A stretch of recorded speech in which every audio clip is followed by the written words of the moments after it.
Olá, pessoal! Hoje abordaremos o tema Construção de Relacionamentos Positivos e Saudáveis. O objetivo desse treinamento é fornecer aos participantes as habilidades e estratégias necessárias para construir e manter relacionamentos interpessoais positivos e saudáveis em diversos contextos pessoais e profissionais. Um relacionamento interpessoal positivo impulsiona a produtividade, cria confiança em uma atmosfera de respeito e empatia, além de reduzir conflitos, motivar e fazer com que os profissionais se sintam valorizados. Vamos falar um pouco sobre as fases do relacionamento interpessoal. Bom, a primeira fase é o conhecimento. Essa fase retrata-se do primeiro contato com a pessoa ou a primeira esbarrada. Já a segunda, trata-se da construção desse relacionamento. Então, as pessoas que já estão envolvidas começam a conversar, começam a relatar coisas da vida pessoal e já reparam se há coisas em comum ou não. A terceira fase fala sobre a continuação, ou seja, as pessoas envolvidas já têm uma relação positiva, onde se entendem e convivem bem um com o outro. Porém, é necessário trabalhar nessa relação se quiserem continuar convivendo bem. Entender as limitações e questões do próximo pode ajudar a manter as relações. E chegamos na quarta fase, que traz sobre a deteriorização. Isso acontece quando a comunicação já não é mais a mesma. Pode existir sentimentos negativos sobre a outra pessoa e pode ter também a presença de tédio na relação, ou seja, não faz mais sentido. E vamos falar da quinta e última fase, que é a finalização.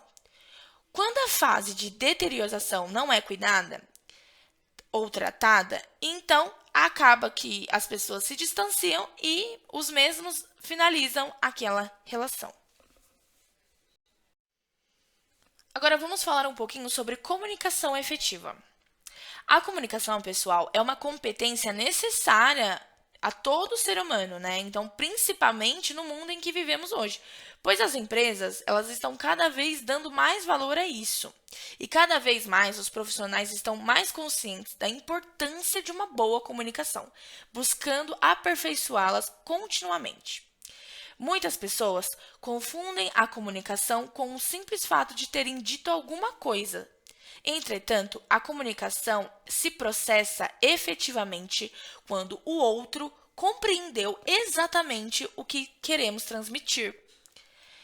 A comunicação começa a atingir um nível em que as decisões passam a serem feitas de modo consistente.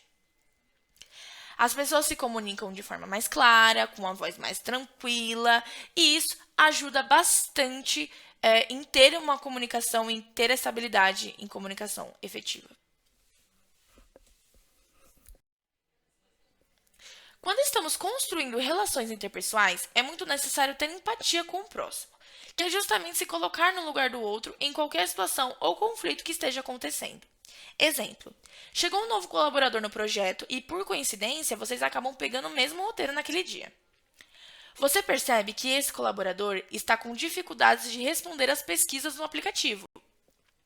Neste caso, ter uma atitude empática é ajudar com o que você pode e consegue. Pois sabemos que é muito ruim chegar em um ambiente novo, que não conhecemos ninguém e ainda ter dificuldades e não ter ninguém para dar aquele suporte ali de primeiro momento. Agora, falando um pouco de respeito. O respeito, ele é muito importante nas relações interpessoais, pois é muito mais fácil criar e sustentar relações quando existe respeito entre as duas partes. Então, vamos respeitar a todos: os colegas de trabalho, os supervisores, os encarregados, responsáveis pelas lojas, todas as pessoas, sem exceção. E é claro que isso não é somente nos ambientes de trabalho, né? Na vida pessoal também é bem legal e bem importante que isso seja feito. Discussões são frequentes na rotina de um ambiente de trabalho. Quem nunca presenciou um conflito por pontos de vista distintos, porque alguém pegou um material emprestado e não devolveu, ou até mesmo por causa de pontos extras? Os conflitos fazem parte da nossa realidade. Ninguém pensa ou age de maneira idêntica, o que significa que em alguns momentos haverá discordâncias e desencontros. Então, gente, a maior questão é saber como gerenciar as controvérsias, evitando os excessos e também os agravamentos e impactos negativos sobre a produtividade, segurança psicológica dos envolvidos, até risco da perda de resultados práticos. Então, como administramos de maneira rápida? Primeiro, identifique o estágio. A forma de gerir conflitos com a finalidade de chegar a soluções depende principalmente do estágio em que os problemas se encontram. Segundo, sempre ouço o outro lado da história. Faça uma escuta atenta, sem interrupções, advertências ou críticas. Deixe para falar quando você já tiver uma boa noção do outro lado. Esteja atento às contradições, semelhanças e diferenças nos pontos de vista. Terceiro, permita pausas. Dar um tempo para que vocês possam se tranquilizar não significa que você esteja postergando a solução do conflito, mas sim que você está buscando melhores condições para lidar com essa dificuldade. Quarto, conflitos, eles podem ser positivos. Ao unir-se com um grupo para resolver um problema, ajudará com que possa entender o outro lado e o lado dos seus colegas também. E será um exercício para que pense em conjunto, visando o bem-estar corporativo.